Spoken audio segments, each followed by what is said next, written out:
Hari Sabtu telah tiba, waktunya para fans Wukong bangkit dari kuburnya. Di awal scene kali ini kita diperlihatkan kelanjutan yang menarik dari chapter kemarin, di mana Tang Sanzang menjawab pertanyaan dari Sang Wujing yang bertanya kepada Tang Sanzang tentang apa itu jantung bumi. Tang Sanzang menjawab jika jantung bumi itu adalah api abadi yang menciptakan langit dan seluruh alam semesta ini, serta roh bumi merah juga berperan penting akan hal itu. Di saat Tang Sanzang menjelaskan itu kepada Wujing, tiba-tiba Ause, Baji, dan Sun Wukong pun muncul di hadapan guru besar tersebut. Mereka berlima akhirnya berkumpul kembali setelah sekian lama mereka tak bertemu. Namun Tang Sanzang yang melihat kondisi Sun Wukong sedang tak baik-baik saja mencoba menanyakan keadaan Sang Raja Kera, sekaligus situasi yang membagongkan ini. Sun Wukong menjelaskan jika baku hantam melawan roh bumi itu sudah ia lakukan semaksimal mungkin.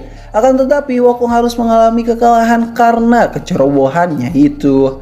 Chu Baji yang mendengarkan perkataan Sun Wukong membenarkan itu semua kepada gurunya.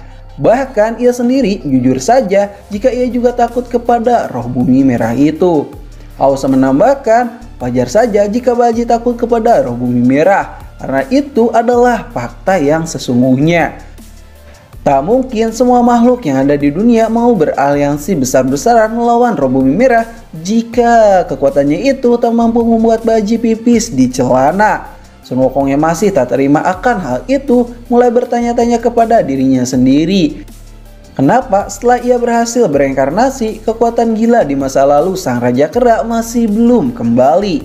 Sang Wujing berkata, tenang saja Kak Wukong, semua ini pasti ada jalan keluarnya.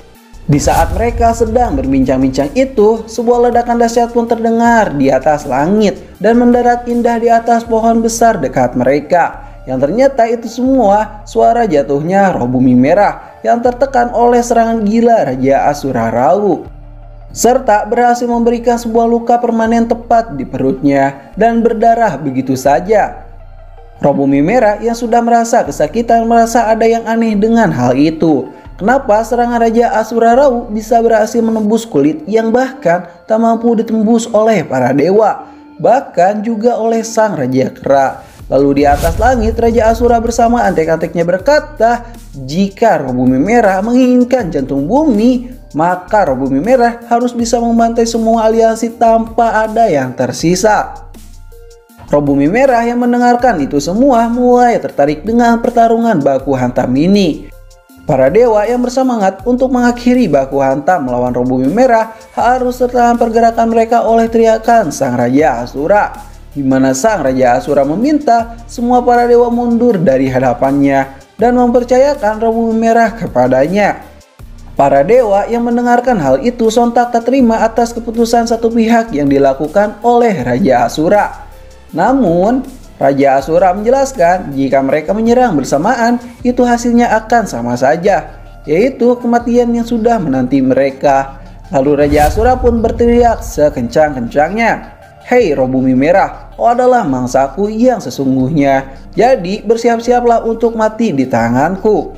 Wow, kau sungguh berani akan hal itu. Roh bumi merah yang merasa tertantang oleh Raja Asura Rau mulai meningkatkan level powernya dan berteriak jika ia sudah lama sekali tak menemukan lawan yang bisa membuatnya serius. Raja Asura yang merasakan aura dahsyat terpancarkan dari tubuh roh bumi merah mulai meloncat dari punggung sang naga.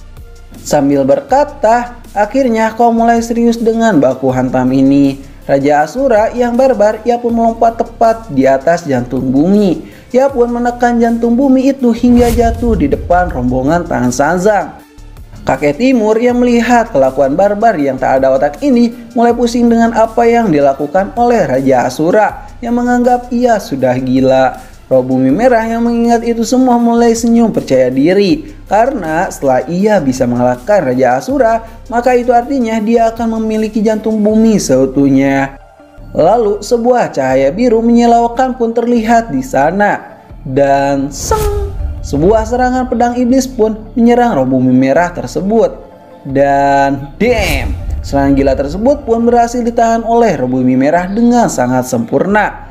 Namun tiba-tiba scene pun berpindah jauh ke ingatan Dewa Agung Tianyi, di mana ia memutuskan menjadi seorang manusia dan mencari apa itu arti kehidupan yang sesungguhnya. Ia pun kini melakukan aktivitasnya layaknya seorang petani, membajak sawah dan menyangkut sawah demi sesuap nasi untuk keluarganya itu. Ia pun makan malam dengan keluarga barunya itu. Dewa Agung Tianyi pun merasakan kebahagiaan di dalam hatinya setelah ia menjadi seorang manusia. Kesederhanaan itu membuat sang dewa selalu bisa bersyukur atas apa yang ia miliki. Sampai pada akhirnya, sang Dewa Agung Tianyi juga merasakan apa itu arti cinta. Ia bahkan menikah dengan seorang wanita dan mempunyai keluarga kecil di dalam kehidupannya tersebut. Namun di suatu hari, di saat ia jalan malam bersama keluarga kecilnya itu, ia pun melihat keanehan yang luar biasa, di mana semua desa terbakar dengan sangat dahsyatnya. Sang dewa yang melihat itu semua mulai bergegas melihat kondisi desa tersebut. Setelah sesampainya di tengah desa itu, ia pun melihat seorang penjahat yang membakar semua desa dan membunuh ayah ibu sang dewa, yang membuat ia tak percaya akan hal itu. Sang penjahat yang melihat sang dewa langsung menghajar sang dewa dengan kuda putihnya itu, yang membuat sang dewa terpental di sana. Namun di saat Dewa Agung Tianyi mulai bangkit dari kesadarannya itu, ia pun melihat sesuatu yang gila terjadi di hadapannya, di mana istri dan anak-anaknya itu dibunuh di hadapan matanya itu, yang membuat ia tak percaya dengan kehidupan ini. Ia pun menangis saat melihat itu semua dan menyadari jika menjadi seorang manusia itu akan mendapatkan kebahagiaan, cinta, dan juga kesedihan yang luar biasa, yang membuat ia tak sanggup lagi jika harus menjadi seorang manusia. Lalu scene pun berpindah ke masa sekarang, di mana bentrok antara Raja Asura Rau versus Roh Bumi Merah masih saja berlanjut. Sebuah bentrok dahsyat pun terjadi di antara mereka. Serangan dahsyat pun saling bertubrukan dari keduanya. Pedang Raja Asura pun tertahan sempurna oleh tangan Roh Bumi Merah itu. Namun Raja Asura Rau pun terus dan terus memberikan sebuah serangan dahsyat kepada Roh Bumi Merah itu, yang bahkan sanggup memojokkan Roh Bumi Merah tanpa hentinya. Berbagai serangan gila pun ditunjukkan oleh Raja Asura yang benar-benar menikmati baku hantam ini. Sampai suatu ketika sebuah kata-kata aneh pun muncul dari mulut Raja Asura, di mana ia berkata, "Kau sebelumnya sudah benar-benar mempermalukanku." Hah? Apa? Anjim, benar saja ini terasa aneh bagiku. Ternyata itu kau, kata sialan, ucap Roh Bumi Merah yang berteriak seperti itu. Kelompok Tan Sanzang yang mendengarkan itu semua dibuat kaget oleh Roh Bumi Merah yang berkata, jika yang ada di hadapannya itu bukanlah Raja Asura, melainkan Sang Dewa Katak. Dan chapter kali ini pun berakhir di sini. Terima kasih sudah nonton channel ini. Like aja jika kalian suka, dislike aja jika kalian tidak suka. Kami Ceritain pamit dan sampai jumpa di next video ya. Bye bye.